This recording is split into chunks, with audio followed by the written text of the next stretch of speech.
Hello friends, welcome to smile to paramedical channel.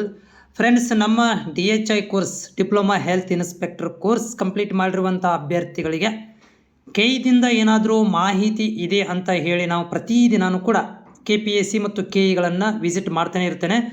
So ಇಲ್ಲಿ ನಮ್ಮ KE ಮೂಲಕ ನಮ್ಮ DHI ಕೋರ್ಸ್ ಕಂಪ್ಲೀಟ್ ಆದರೂ ಕೂಡ ಒಂದು ಸಮೀಪ ಅಷ್ಟೊಂದು ಡೈರೆಕ್ಟ್ ಗುಡ್ ನ್ಯೂಸ್ ಇಲ್ಲ, ಆದರೆ ಸ್ವಲ್ಪ ಸಮಾಧಾನಕರವಾದಂಥ ಗುಡ್ ನ್ಯೂಸನ್ನು ಅಪ್ಡೇಟ್ ಮಾಡಿದ್ದಾರೆ. ಏನಂದರೆ ಇಲ್ಲಿ ನೋಡ್ತಾ ಇದ್ದೀರಿ, ನರ್ಸಿಂಗ್ ಮತ್ತು ಫಾರ್ಮಸಿ ನೇಮಕಾತಿ ಅಂತೇಳಿ ಒಂದು ಲಿಂಕನ್ನು ಅಪ್ಡೇಟ್ ಮಾಡಿದ್ದಾರೆ. ಸೊ ಇದು ನರ್ಸಿಂಗ್ ಇದೆಯಲ್ಲ ಸರ್, ಮತ್ತು ಫಾರ್ಮಸಿ ಇದೆಯಲ್ಲ, ನಮಗೆ ಇದಕ್ಕೇನು ಸಂಬಂಧ ಬರುತ್ತೆ, ನಮ್ಮದು ಹೆಲ್ತ್ ಇನ್ಸ್ಪೆಕ್ಟರ್ ಅಂತ ಬರಬೇಕಲ್ಲ ಅಂತ.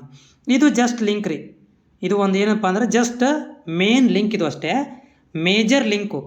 ಸೊ ಇದರ ಒಳಗಡೆ ಕ್ಲಿಕ್ ಮಾಡಿದಾಗ ನಿಮಗೆ ಏನು ಕಾಣಿಸುತ್ತೆ ಅಂದರೆ 2 ಪಾರ್ಟಿಸಿಪೆಂಟ್ ಕಾಣಿಸ್ತವೆ. ಒಂದು ನರ್ಸಿಂಗ್ ಫಾರ್ಮಸಿಸ್ಟ್ ನೇಮಕಾತಿ PRC ಮತ್ತು KK ಅಂತ 2 ಕಾಣಿಸ್ತವೆ, ಕಲ್ಯಾಣ ಕರ್ನಾಟಕ ಮತ್ತು ಅದರದಿಂದ ಕಲ್ಯಾಣ ಕರ್ನಾಟಕ 2 ಲಿಂಕ್ಗಳು ಕಾಣಿಸ್ತವೆ. ಇದಕ್ಕೆ ಕ್ಲಿಕ್ ಮಾಡಿದರೆ ಸೊ ಸದ್ಯಕ್ಕೆ ಇಲ್ಲಿ ಏನು ನಿಮಗೆ ಬ್ಲ್ಯಾಂಕ್ ತೋರಿಸ್ತದೆ, ಈ ಭಾಗದಲ್ಲಿ ನಿಮಗೆ ಬ್ಲ್ಯಾಂಕ್ ತೋರಿಸ್ತಾ ಇದೆ. ಇದಕ್ಕೂ ನಮ್ಮ DHI 300 ಹುದ್ದೆಗಳಿಗೆ ಏನು ಸಂಬಂಧ ಅಂತಂದರೆ, ಸೊ ನೋಡಿರಿ, ನಮ್ಮ ಆರೋಗ್ಯ ಸಚಿವರು, ಆರೋಗ್ಯ ಮಂತ್ರಿಗಳು ನಮಗೆ ಸ್ಪಷ್ಟನೆಯನ್ನು ಕೊಟ್ಟಿದ್ದಾರೆ. ನಮಗೆಂದರೆ ನಮಗೆಲ್ಲರೂ ಸೇರಿಸಿ ಏನು ಹೇಳಿದ್ದಾರೆ ಅಂತಂದ್ರೆ, ಅವರು KE ಮೂಲಕ ನಾವು ಅತಿ ಬೇಗನೆ DHI ಇರ್ಬೋದು, ಕಲ್ತಿರೋ DMLT ಲ್ಯಾಬು ಮತ್ತು ನರ್ಸಿಂಗ್ ಕೋರ್ಸು, ಫಾರ್ಮಸಿಸ್ಟು, ಆರೋಗ್ಯಾಧಿಕಾರಿಗಳನ್ನು ನಾವು ತೊಗೊಳ್ತಿದ್ದೀವಿ ಅಂತೇಳಿ ಸ್ಪಷ್ಟವಾಗಿ ಹೇಳಿದ್ದಾರೆ. ಸೊ ಅದಕ್ಕೂ ಈ ಒಂದು ಲಿಂಕಿಗೂ ಮ್ಯಾಚ್ ಆಗ್ತಾಯಿದೆ, ಈ ಲಿಂಕಿಗೂ ಮತ್ತು ಅವ್ರು ಹೇಳಿರುವಂತಹ ಮಾಹಿತಿಗೂ ಮ್ಯಾಚ್ ಆಗ್ತಾಯಿದೆ. ಸೊ ಆ ಒಂದು ಏನು ಮಾಹಿತಿ ಇದೆ ಅದನ್ನು ಕೂಡ ನಿಮ್ಗೆ ಹೇಳಿಬಿಡ್ತೀನಿ, ಯಾಕಂದರೆ ಇದು ತುಂಬ ಗುಡ್ ನ್ಯೂಸ್ ರೀ. ನಾವು ಅಷ್ಟು ಒಂಥರ ಹೆಂಗಪ್ಪ ಅಂತಂದ್ರೆ, ಮಳೆ ನೀರಿನ ಸಲುವಾಗಿ ಜಾತಕ ಪಕ್ತಿ ಬಾಯಿ ತಗೊಂಡು ಕುಂತಂಗೆ, ಅಥವಾ ನಾವು ಎಲ್ಲೋ ಒಂದು ಮರುಭೂಮಿಯಲ್ಲಿ ಮಳೆ ಬಂದಂಗೆ, ಆ ರೀತಿ ನಮಗೆ ಖುಷಿ ಅನ್ನಿಸ್ತಾ ಇದೆ. ನೋಡಿ ಅಭ್ಯರ್ಥಿಗಳೇ, ಇದು ವಿಜಯ ಕರ್ನಾಟಕ ನ್ಯೂಸ್ ಪೇಪರಲ್ಲಿ ಬಂದಿರುವಂಥ ಮಾಹಿತಿ, ಆರೋಗ್ಯ ಇಲಾಖೆಯಿಂದ ಬಂದಿರುವಂಥದ್ದು. ನಮ್ಮ ಸಚಿವರು ಇಲ್ಲಿ ಕಾಣಿಸ್ತಾ ಇದ್ದಾರೆ ಫೋಟೋದ ಒಳಗಡೆ, ಅವ್ರ ಪಕ್ಕದಲ್ಲಿ ನಿಮ್ಗಳಿಗೆ ಶೀಘ್ರದಲ್ಲಿ ನೇಮಕಾತಿ, ಹೊಸ ನೇಮಕಾತಿ ಅಂತ ಕಾಣಿಸ್ತಾ ಇದೆ. ಇದರಲ್ಲಿ ಏನು ಬರ್ದಾರಪ್ಪ ಅಂತಂದ್ರೆ, ಇಲ್ಲಿ ನೋಡಿ ಒಂದು ಸ್ವಲ್ಪ ಹೈಲೈಟ್ ಮಾಡಿದ್ದಾರೆ ಇವರು.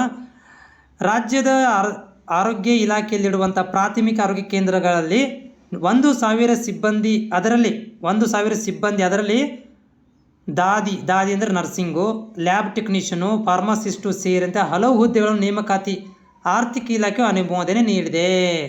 ಸೊ ಇದೇನು ಮಾಡಿದಿರಪ್ಪ ಅಂತಂದ್ರೆ, ಹಲವುದಲ್ಲಿ ನಾವು ಬಂದೀವ್ರಿಪ್ಪ, ಯಾಕಂದ್ರೆ ನಮ್ದಷ್ಟು ಮನಸ್ಸು ಬರ್ತಿಲ್ಲ ಅವ್ರಿಗೆ, ನಮ್ದು ಹೇಳ್ಕೊಳಕ್ಕೆ ಮನಸ್ಸಿಲ್ಲ ಅವ್ರಿಗೆ. DHIO ಅಂತೇಳಿ HIOಗಳು ಅಂತೇಳಿ ಹೇಳ್ಕೊಳಕ್ಕೆ ಮನಸ್ಸು ಬರ್ತಾ ಇಲ್ಲೇನೋ, ಅದಕ್ಕೆ ಹಲವು ಹುದ್ದೆಗಳ ನೇಮಕಾತಿ ಆರ್ಥಿಕ ಇಲಾಖೆಯು ಅನುಮೋದನೆ ನೀಡಿದೆ.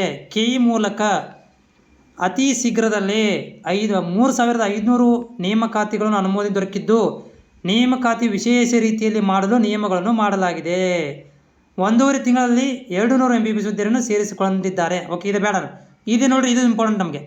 ಅತಿ ಬೇಗ 3,500 ಒಳಗಡೆ ನಾವು ಬಂದೀವಿ. ಇದಾಗ ನಾನು ಅಂದ್ಕೊಂಡಿದ್ದೀನಿ, ತುಂಬ ಸಂತೋಷದಲ್ಲಿ ಅಂದ್ಕೊಂಡಿದ್ದೀನಿ, ಇದರಲ್ಲಿ ನಾವು ಬಂದೀವಿ, ಇದರಾಗ ನಮಗೂ ತೊಗೊತಾರೆ. ಯಾಕಂದರೆ ಇವ್ರು ಮೆನ್ಷನ್ ಮಾಡಿರೋದು ಜಸ್ಟ್ ದಾದಿಯರು, ಲ್ಯಾಬ್ ಟೆಕ್ನಿಷಿಯನು, ಫಾರ್ಮಸಿಸ್ಟ್ ಮತ್ತು ಹಲವು ಹುದ್ದೆಗಳ ನೇಮಕಾತಿ ಆರ್ಥಿಕ ಇಲಾಖೆ ಅನುಮೋದನೆ ನೀಡಿದೆ. ಸೊ ಇದಕ್ಕೂ ಇವತ್ತು ಲಿಂಕ್ ಕೊಟ್ಟಿರುವಂತಹ ಈ ಒಂದು ಮೇನ್ ಲಿಂಕಿಗೂ ಇಂಟರ್ ರಿಲೇಷನ್ ಇದೆ ಅಂತ ನಾನು ಅಂದ್ಕೊಂಡಿದ್ದೇನೆ.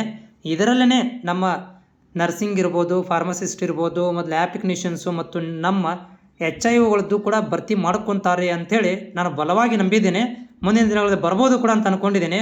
ಕಾದು ನೋಡಬೇಕಾಗತ್ತೆ ಏನಾಗುತ್ತೆ ಅಂಥೇಳಿ.